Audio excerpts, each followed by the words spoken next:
चलो अगला टॉपिक लिखो, मोनोटोनिक प्रेफरेंस।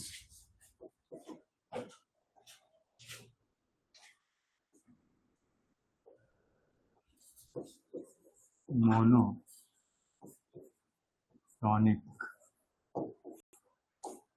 प्रेफरेंस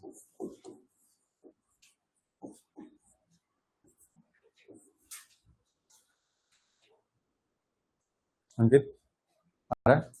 आवाज देख लो एक बार। चलो पहले लिख लो फिर समझते हैं।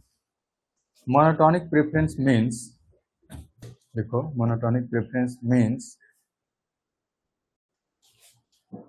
monotonic preference means that a rational consumer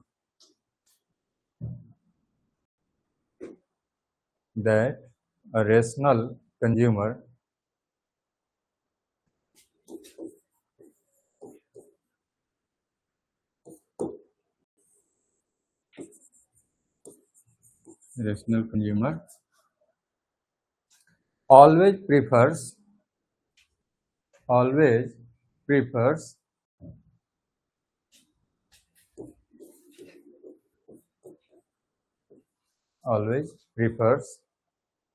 more of a commodity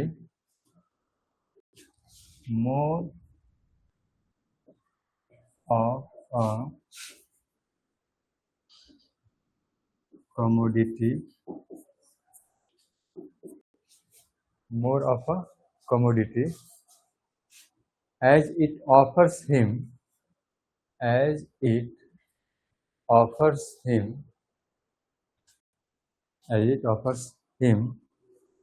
a higher level of satisfaction.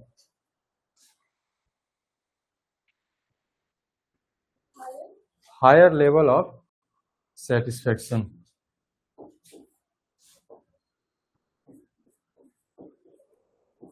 Higher level of satisfaction.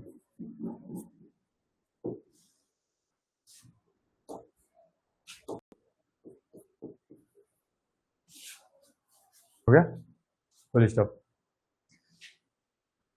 क्या लिखे इसमें कि मोनोटोनिक प्रेफरेंस क्या है? इसका मतलब ये है कि कंज्यूमर हमेशा ज़्यादा क्वांटिटी किसी भी कमोडिटी की प्रीफर करता है। वो इसलिए क्योंकि उसको उससे ज़्यादा सेटिस्फेक्शन मिलता है।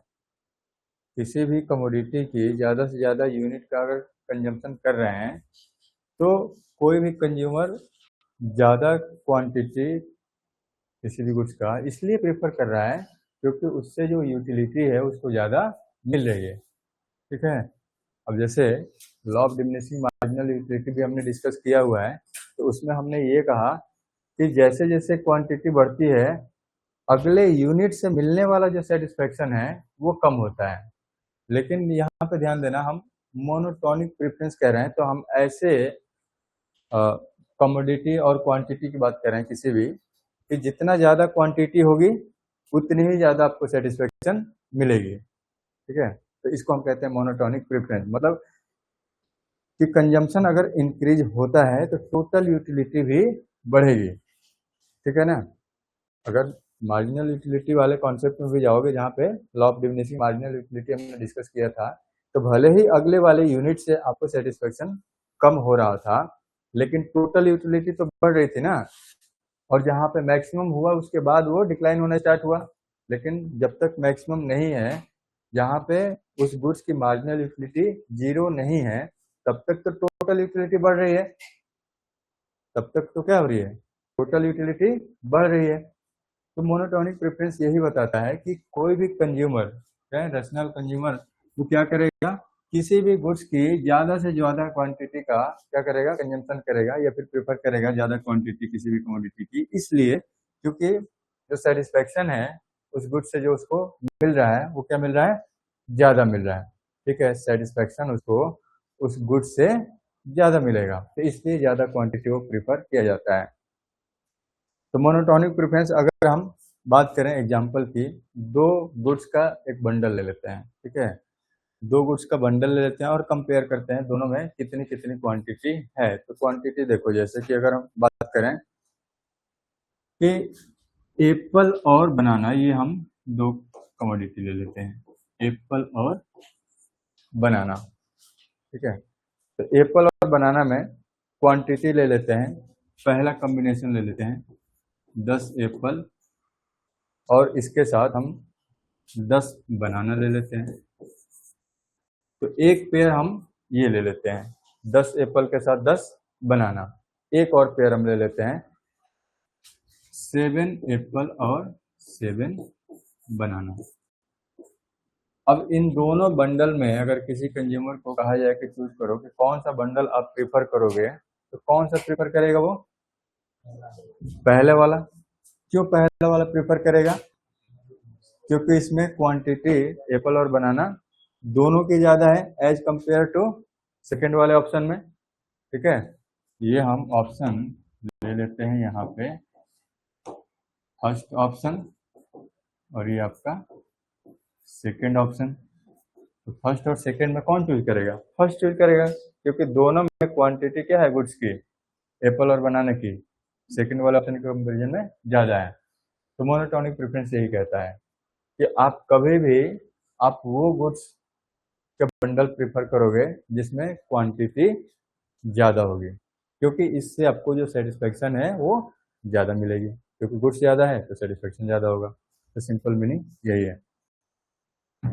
तो यहाँ पे ध्यान देना, कंज्यूमर, ठीक है, वो बंडल प्रेफर करता है जहाँ पे दोनों बंडल में एटलीस्ट एक गुड्स या फिर एक कमोडिटी होगी ऐसी जिसकी यूनिट क्या होगी, दूसरे वाले से ज़्यादा होगी, ठीक है। ये वाला पॉइंट भी मैं अभी समझा रहा हूँ।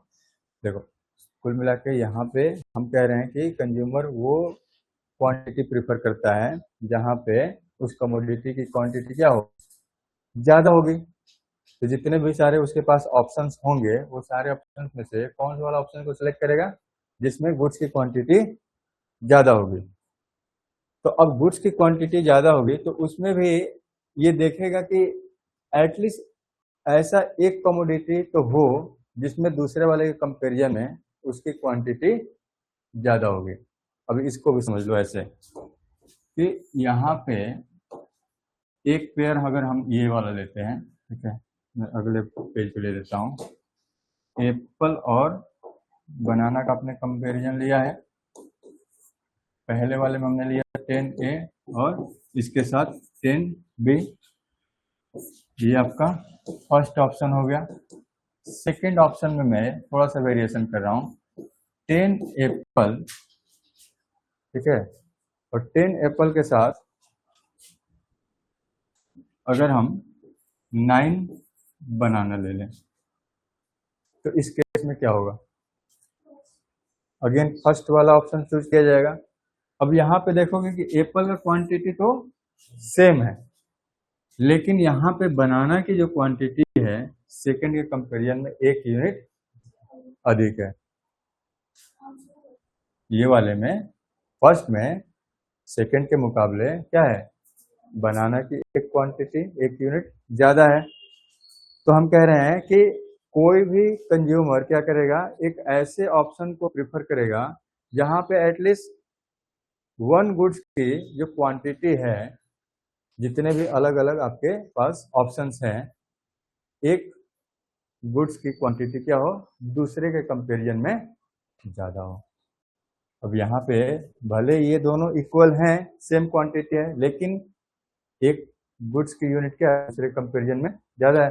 तो यहाँ पे भी तो साथ में साफ साफ दिख रहा है। तो यहाँ पे दोनों की क्वांटिटी क्या है, दूसरे वाले ऑप्शन के कंपेरिजन में ज़्यादा है। तो ये ऐसे ही दिख रहा है साफ साफ कि मोनोटोनिक प्रेफरेंस में ये ऑप्शन 1 होगा, फर्स्ट ऑप्शन। लेकिन अगर इसमें कहें तो इसमें एप्पल तो इक्वल है, लेकिन बनाना आपका एक क्वांटिटी फर्स्ट ऑप्शन में ज़्यादा है। तो कोई भी रैशनल कंज्यूमर ऐसे बंडल को प्रेफर करेगा जिसमें एटलीस्ट एक गुड ऐसा हो जिसमें दूसरे वाले कंपैरिजन में कम से कम 1 यूनिट ज़्यादा हो, ठीक है, कम से कम 1 यूनिट ज़्यादा हो। तो यहाँ पे इक्वल होने के बावजूद भी यहाँ पे हम देख रहे हैं कि ये पहले वाले ऑप्शन में बनाना कंपेरिजन में यहाँ पे बनाना क्या है, 1 यूनिट ज़्यादा है। तो यहाँ पे मोनोटोनिक प्रेफरेंस किसको हम कंसिडर करेंगे, फर्स्ट वाले ऑप्शन को। तो एक बार देख लो फिर से, जो मीनिंग हमने लिखा था क्या, कि मोनोटोनिक प्रेफरेंस मीन्स कि एक रेशनल कंज्यूमर होगा, वो क्या करेगा, एक ऐसे बंडल को प्रीफर करेगा या फिर ऐसे गुड्स को प्रीफर करेगा जहाँ पे किसी भी गुड्स की या फिर कमोडिटी की जो क्वांटिटी होगी वो क्या होगी, ज़्यादा होगी, इसलिए क्योंकि उससे हमें हायर लेवल ऑफ सेटिस्फेक्शन मिलेगा। More unit of a commodity means total utility will be higher. ठीक है, तो ये दोनों एग्जाम्पल तुम लोग को समझ में आया सबको? कोई ऐसा है जिसको मोनोटोनिक प्रेफरेंस समझ में नहीं आया?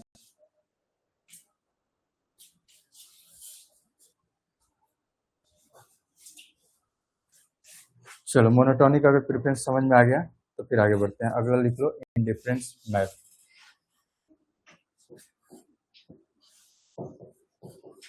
Indifference map.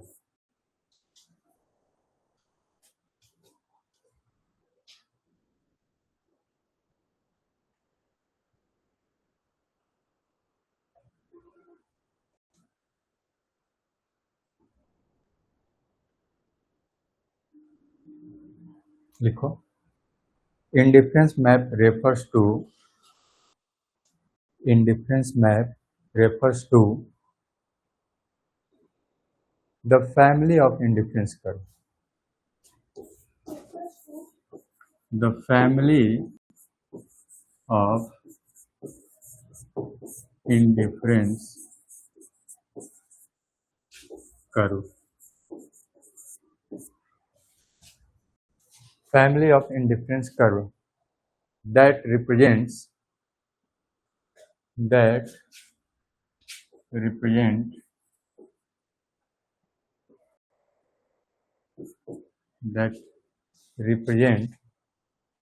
preferences, that represent consumers preferences, लिखना, consumer preferences represent consumer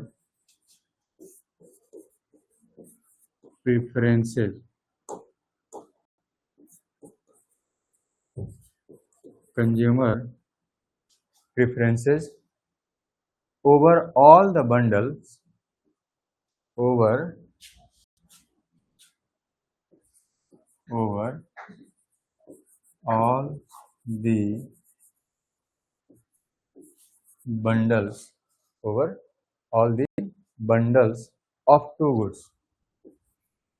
of two goods.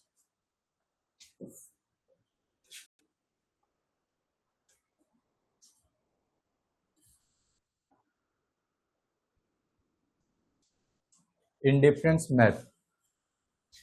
Indifference curve तुम लोग को पता है, हमने ग्राफ भी बनाया था इस तरीके से इंडिफरेंस कर्व का। तो इंडिफरेंस कर्व क्या रिप्रेजेंट करता है, दो गुड्स के अलग अलग कॉम्बिनेशन को जो सेम लेवल का सेटिस्फेक्शन रिप्रेजेंट करते हैं। तो अगर इंडिफरेंस कर्व मैं इसको 1 मान लेता हूं, तो चाहे इंडिफरेंस कर्व पे आप पॉइंट ए पे रहो या फिर चाहे पॉइंट बी पे हो या फिर पॉइंट सी पे, हर एक पॉइंट सेम लेवल का सेटिस्फेक्शन रिप्रेजेंट करेगा।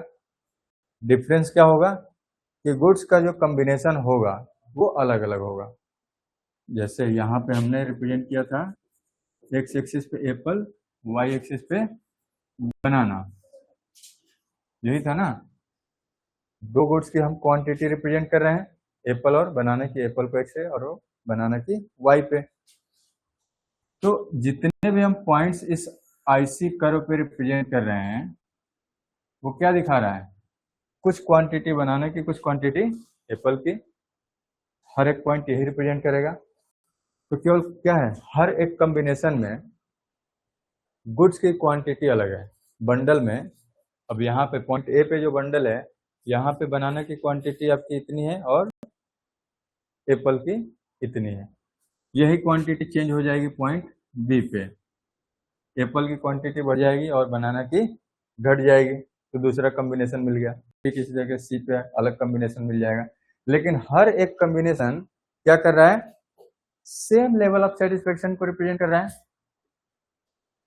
यूटिलिटी में कोई अंतर नहीं है, हर एक कॉम्बिनेशन से you are getting same level of satisfaction. यहाँ तक क्लियर है। तो जब इंडिफरेंस मैप की बात करते हैं ना, तो ये कह रहा है कि ये फैमिली ऑफ इंडिफरेंस कर्व है। तो यानी हम एक ग्राफ पे रिप्रेजेंट करें कई सारे अलग अलग इंडिफरेंस कर्व, जैसे कि IC1, IC2, IC3, ठीक है। तो अब ये सारे क्या रिप्रेजेंट कर रहे हैं, इंडिफरेंस कर्व को। ये IC1 हो गया, इसके ऊपर IC2 हो गया, इसके ऊपर IC3 हो गया। Indifference curve 1, indifference curve 2, indifference curve 3। बात समझ में आ रही है। इन्हीं सबको मिला के क्या कह रहे हैं कि इंडिफरेंस मैप है। ये पूरा हम क्या रिप्रेजेंट कर रहे हैं, ये है आपका इंडिफरेंस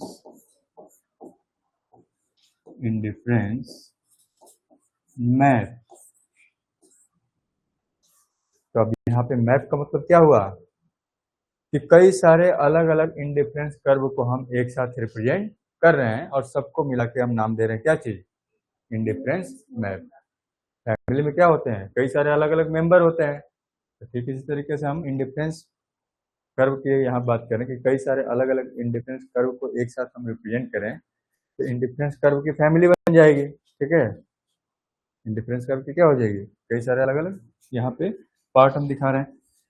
तो इन सबको मिलाकर हम इंडिफरेंस मैप के नाम से जान रहे हैं। अब यहाँ पे ध्यान देना कि जो इंडिफरेंस कर्व नीचे है, लोअर इंडिफरेंस कर्व, उससे मिलने वाला जो सेटिस्फेक्शन होगा वो उसके ऊपर वाले कंपैरिजन में क्या होगा, कम होगा।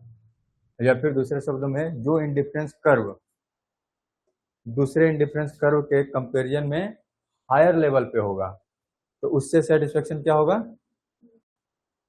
ज्यादा होगा। अगर इंडिफरेंस कर्व हायर लेवल पे है तो उससे सेटिस्फेक्शन लोअर लेवल वाले इंडिफरेंस कर्व के मुकाबले क्या होगा, ज्यादा होगा। यानी जो जितना ऊपर होगा उससे सेटिस्फेक्शन उतना ही ज्यादा होगा। ऐसा क्यों हो रहा है, क्योंकि यहाँ पे मोनोटोनिक प्रेफरेंस वर्क कर रहा है। क्योंकि हायर इंडिफरेंस कर्व में जो गुड्स की क्वांटिटी है वो क्या हो रही है, ज्यादा हो रही है। जैसे देखो, अगर आप इस पॉइंट पे हो IC1 पे और यहाँ पे अगर हम एप्पल की क्वांटिटी रिप्रेजेंट कर रहे हैं तो एप्पल की क्वांटिटी मान लो ये O है और यहाँ पे हम M ले लेते हैं तो OM क्वांटिटी है। और ठीक इसी के सापेक्ष आ जाओ, बनाने की क्वांटिटी रिप्रेजेंट कर लेते हैं इधर। ठीक है, बनाना की क्वांटिटी इधर हम रिप्रेजेंट कर लेते हैं।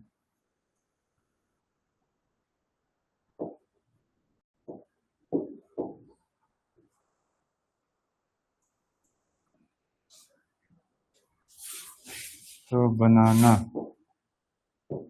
बनाना मिनियंस मूवी तुम लोग देखे हो, कौन कौन देखा है, मिनियंस नहीं देखे हो, कोई नहीं देखा है, तुम लोग मूवी नहीं देखते? हाँ, अरे जाके देखो, बढ़िया मूवी है। कार्टून वगैरह नहीं देखते हो तुम लोग? तो देखो मिनियंस जाके देखना, मजेदार मूवी है। चलो, तो यहाँ पे OM क्वांटिटी हो गई, बनाना की क्वांटिटी हम ले लेते हैं ON। ये डिफरेंस कर्व 1 पे है हम। अब इसको ऊपर ले जाते हैं। अगर मैं इसको इस कर्व को एक्सटेंड करूं ऊपर की तरफ और मैं पहुंच जाऊं IC2 पे, तो अब बताओ कि एप्पल की क्वांटिटी में कोई चेंज आया क्या IC2 पे? मान लो ये पॉइंट यहाँ A रिप्रेजेंट कर देते हैं, इसको B कर देते हैं। तो B पॉइंट पे एप्पल की क्वांटिटी में कोई चेंज आया क्या? नहीं। लेकिन बनाना की क्वांटिटी बढ़ी कि नहीं बढ़ी? पहले ON था, अब क्या हो गया OP। इतनी क्वांटिटी आपकी बढ़ गई। तो दिख रहा है मोनोटोनिक प्रेफरेंस। मोनोटोनिक प्रेफरेंस में हमने क्या कहा कि एक ऐसा बंडल जहाँ पे दूसरे बंडल के कंपैरिजन में एटलीस्ट एक गुड की क्वांटिटी क्या हो, पहले वाले से ज्यादा हो। ठीक है, पहले वाले से ज्यादा हो, तो at least one of the goods, ठीक है, में क्या हो, ऐसा हो कि क्वांटिटी ज्यादा हो। तो अब यहाँ पे आपको साफ साफ दिख रहा है एप्पल की कहाँ बढ़ी है, पहले की ओ एम क्वांटिटी ही थी ना, और पॉइंट बी पे गए थे तो क्या ये एक्सटेंड हुआ है, ये तो उतना ही है ना, ये पहले यहाँ से यहाँ तक ही था ना, लेकिन अब ये बढ़ के कहाँ चला गया, ये इतनी क्वांटिटी आपकी बढ़ी। समझ में आ रहा है, नहीं आ रहा, कहाँ बढ़ा है, बढ़ जाएगी, बिल्कुल बढ़ जाएगी। चलो उसको भी करके देख लेते हैं। सपोज कर लो कि ये वाला कर्व मैं इसी को एक्सटेंड करके आगे ले जाता हूँ, ठीक है, ये वाले कर्व को मैं इसी तरीके से आगे लेके जाता हूँ, तो ये यहाँ पे आ जाएगा, तो ये IC2 पे चला गया ना, तो IC2 पे अब मान लो ये आपका पॉइंट ए था, ये पॉइंट बी, ये मैं पॉइंट ले लेता हूँ सी, ठीक है, कलर वही रख लेते हैं, ये आ जाते हैं पॉइंट सी, कहाँ गया, तो पॉइंट सी पे बताओ क्या बनाने की क्वांटिटी बढ़ रही है, नहीं, लेकिन एप्पल की क्वांटिटी बढ़ी कि नहीं बढ़ी,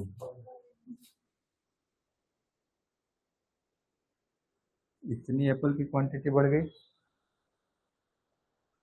है ना, एप्पल की क्वांटिटी पहले ओ एम थी, अब ये ओ, यहाँ पे कोई लेटर ले लेते हैं, क्यू ले लेते हैं, ओ क्यू हो गई, ओ एम से ओ क्यू हो गई, इतना बड़ा, लेकिन बनाना का नहीं बढ़ा। तो पॉइंट बी पे जाओगे तो एप्पल की नहीं बढ़ी है, बनाना की बढ़ी है, पॉइंट सी पे जाओगे तो बनाना की उतनी ही है, एप्पल की बढ़ी है। तो कुल मिला के हम क्या देख रहे हैं कि किसी न किसी एक कमोडिटी की क्वांटिटी बढ़ रही है, कब, जब हायर इंडिफरेंस कर्व पे हम जा रहे हैं, कब, जब हायर इंडिफरेंस कर्व पे हम जा रहे हैं। तो हायर इंडिफरेंस कर्व पे जाना मीन्स किसी एक कमोडिटी की क्वांटिटी यूनिट का इंक्रीज होना, मीन्स मोनोटोनिक प्रेफरेंस। और मोनोटोनिक प्रेफरेंस का मतलब कि कोई भी एक कंज्यूमर ऐसे बंडल को प्रेफर करेगा जहां पे एटलीस्ट एक गुड्स की क्वांटिटी दूसरे वाले बंडल से क्या हो, ज्यादा हो। अगर एक बंडल में दो गुड्स हैं तो एक गुड की क्वांटिटी सेम भी हो, लेकिन एक गुड की क्वांटिटी क्या हो, एक से, ठीक है, एक से ज्यादा, मतलब उसके कंपेरिजन में ज्यादा हो, ठीक है। तो ये हो गया आपका मोनोटोनिक प्रेफरेंस। तो ये इंडिफरेंस मैप क्या रिप्रेजेंट कर रहा है कि अलग अलग इंडिफरेंस कर्व को हम एक साथ रिप्रेजेंट कर रहे हैं। तो एक हो गया ये ग्रुपिंग या फिर फैमिली ऑफ इंडिफरेंस कर्व, कई सारे अलग अलग इंडिफरेंस कर्व को हम एक साथ यहाँ पे रिप्रेजेंट कर रहे हैं। अब यहाँ पे हम क्या डिस्कस कर रहे हैं कि जो higher level of indifference curve होगा वो क्या रिप्रेजेंट करेगा, हायर लेवल ऑफ सेटिस्फैक्शन, क्योंकि वहां पे मिलेगी आपको पहले के कंपैरिजन में ज्यादा units of goods, more unit of goods, उस गुड्स की क्वांटिटी क्या होगी, लोअर लेवल वाले इंडिफरेंस कर्व के मुकाबले ज्यादा होगी। आई बात समझ में। तो ये होगा आपका इंडिफरेंस जो कर्व होगा हायर लेवल पे। अब जैसे IC3 पे हम जाते हैं तो IC3 पे अब क्या होगा, IC2 के कंपैरिजन में और ज्यादा सेटिस्फेक्शन मिलेगा, क्योंकि अब IC1 और IC2 के कंपैरिजन में इसमें जो गुड्स की क्वांटिटी हो गई इनसे ज्यादा होगी। तो अगर यहाँ पे A B C, यहाँ पे हम D ले लेते हैं, अब D पॉइंट पे क्या है, एप्पल की क्वांटिटी तो उतनी है, लेकिन बनाने की क्वांटिटी क्या होगी, IC1 और IC2 के कंपैरिजन में और ज्यादा होगी। तो मोनोटोनिक प्रेफरेंस क्या हुआ, ए और बी के कंपैरिजन में IC3 की और ज्यादा है, क्योंकि क्वांटिटी ऑफ गुड्स इन दोनों के कंपैरिजन में क्या है, ज्यादा है। बात समझ में आ रही है? ग्राफ समझ में आ रहा है? तो इस चीज को ध्यान में रखना। इंडिफरेंस कर्व रिप्रेजेंट करता है जितने भी आपके कॉम्बिनेशंस हैं जो दो गुड्स का है वो सेम लेवल ऑफ सेटिस्फेक्शन को प्रोवाइड करेंगे, लेकिन जो higher level of indifference curve होगा अब वो हायर लेवल का सेटिस्फेक्शन देगा, जो लोअर लेवल का इंडिफरेंस कर्व होगा वो लोअर लेवल का सेटिस्फेक्शन आपको प्रोवाइड करेगा। ठीक है, तो एक इंडिफरेंस मैप की हम बात करें तो इस पे infinite number of indifference curve represent कर सकते हैं, यानी इनके ऊपर हम कई सारे अलग क्या कर सकते हैं, इंडिफरेंस कर्व को ड्रॉ कर सकते हैं, इसमें कोई रिस्ट्रिक्शन नहीं है। तो infinite number of indifference curve can be drawn, कई सारे आप इंडिफरेंस कर्व बना सकते हैं। अब इसी चीज को हमने ग्राफ से एक्सप्लेन कर दिया कि किस तरीके से जो मोनोटोनिक प्रेफरेंस है वो इंडिफरेंस मैप में वर्क कर रहा है। Higher level indifference curve higher level के सेटिस्फेक्शन को रिप्रेजेंट करेगा, लोअर वाला लोअर को रिप्रेजेंट करेगा। हायर वाला हायर इसलिए दे रहा है क्योंकि वहां पे क्वांटिटी ऑफ गुड्स ज्यादा है, और लोअर वाला इसलिए कम दे रहा है क्योंकि हायर वाले कंपेरिजन में वहां पे क्वांटिटी ऑफ गुड्स क्या है, कम है। नहीं समझ में आया? ठीक है, तुम्हारा तो ठीक नहीं है, हाँ परेशान रहती है लड़की। चलो, तो हायर इंडिफरेंस का represent larger bundle of goods which means more utility. ठीक है, बिकॉज मोनोटोनिक प्रेफरेंस, ठीक है, बिकॉज ऑफ क्या चीज, मोनोटोनिक प्रेफरेंस। तो अब बताओ मुझे कि क्लियरली समझ में आया कि नहीं आया, मोनोटोनिक प्रेफरेंस क्या होता है। आ गया, इंडिफरेंस मैप भी समझ में आ गया। ठीक है, कंसेप्ट समझ में आया कि क्यों इंडिफरेंस कर्व का जो हायर लेवल पे है वो ज़्यादा सेटिस्फेक्शन दे रहा है। ठीक है ना, ज़्यादा सेटिस्फेक्शन इसलिए दे रहा है कि क्वांटिटी ऑफ गुड्स अब बढ़ने लग रही है। तो IC2 के कंपेरिजन में IC3 ज़्यादा सेटिस्फेक्शन देगा। हाँ ठीक है, और IC2 IC1 के कंपैरिजन में ज़्यादा सेटिस्फेक्शन देगा। यहाँ पे हमने क्या कहा था, IC3 IC2 के कंपैरिजन में ज़्यादा सेटिस्फेक्शन देगा, और फिर IC2 IC1 के कंपैरिजन में ज़्यादा सेटिस्फेक्शन देगा। और ठीक अपोजिट में चले तो IC1 में जो सेटिस्फेक्शन होगा IC2 के कंपैरिजन में कम होगा, फिर IC2 का क्या होगा, IC3 के कंपैरिजन में सेटिस्फेक्शन आपका कम होगा। लेकिन इस कर्व पे जितने भी आप पॉइंट लोगे, जैसे IC3 पे हम जाएं तो IC3 पे जितने भी आप पॉइंट लोगे वो हर एक पॉइंट क्या रिप्रेजेंट करेगा, सेटिस्फेक्शन का लेवल कैसा होगा, सेम। जब आप किसी भी इंडिफरेंस कर्व पे जाओगे तो उस इंडिफरेंस कर्व पे कोई भी पॉइंट क्या रिप्रेजेंट करेगा, सेम लेवल ऑफ सेटिस्फेक्शन। तो IC3 पे कोई भी पॉइंट आप लोगे वो सेम लेवल ऑफ सेटिस्फेक्शन को रिप्रेजेंट करेगा। IC2 पे भी आप कोई भी पॉइंट लोगे, चाहे आप C पॉइंट पे हो या फिर B पॉइंट पे हो या फिर कोई भी पॉइंट लो, वो क्या रिप्रेजेंट करेगा, same level of satisfaction. Variation कब होगा, चेंज कब होगा, जब आपका इंडिफरेंस कर्व हायर या फिर लोअर होगा, वहां पे आपका सेटिस्फेक्शन का लेवल कम या ज्यादा होगा, डिपेंडिंग कि वो ऊपर है कि नीचे है। ठीक है, हायर लेवल पे है कि लोअर लेवल पे है। लेकिन सेम इंडिफरेंस कर्व पे कोई भी पॉइंट क्या रिफ्लेक्ट करेगा, सेम लेवल ऑफ सेटिस्फेक्शन, क्योंकि इंडिफरेंस कर्व का मीनिंग ही है कि ये दो गुड्स के उन सारे कॉम्बिनेशन को रिफ्लेक्ट करता है जिनसे मिलने वाला कंज्यूमर को जो सेटिस्फेक्शन है वो सेम होगा। क्या है, हाँ B और C, क्योंकि क्या है, दोनों पॉइंट IC2 पे ही है, तो B पे और C पे उस कंज्यूमर को सेम लेवल का सेटिस्फेक्शन मिलेगा।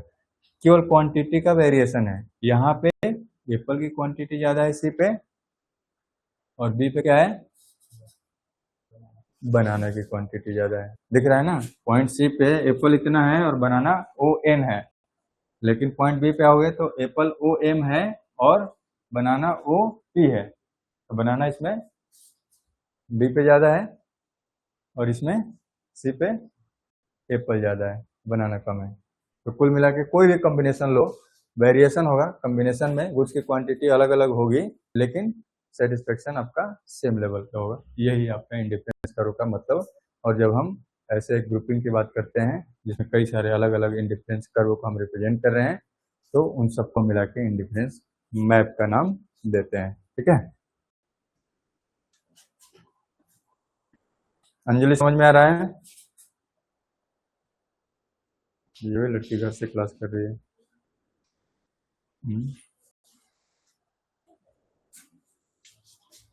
इन सबों को फैसिलिटी मिल गया है तो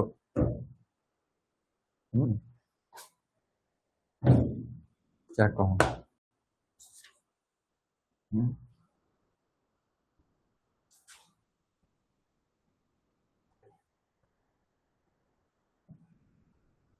चलो एक पॉइंट और देख लो, इसके बाद यहीं पे इसको एंड करते हैं। क्या है, हम कह रहे हैं कि ईच इंडिफरेंस कर्व इन इंडिफरेंस मैप, इंडिफरेंस मैप पे जितने भी आपके इंडिफरेंस कर्व हैं वो क्या रिफ्लेक्ट करते हैं, indicates different level of income of a consumer. क्या कह रहे हैं, indicates different level of income of a consumer, यानी कंज्यूमर के अलग अलग लेवल ऑफ इनकम को रिफ्लेक्ट कर रहा है। यानी हायर इंडिफरेंस कर्व क्या रिप्रेजेंट करेगा, उस कंज्यूमर के हायर इनकम को रिप्रेजेंट करेगा। ठीक है, चलो कल हम डिस्कस करेंगे यानी नेक्स्ट क्लास में marginal rate of substitution MRS। इस टॉपिक को तुम लोग पढ़ के आना, फिर हम डिस्कस करेंगे।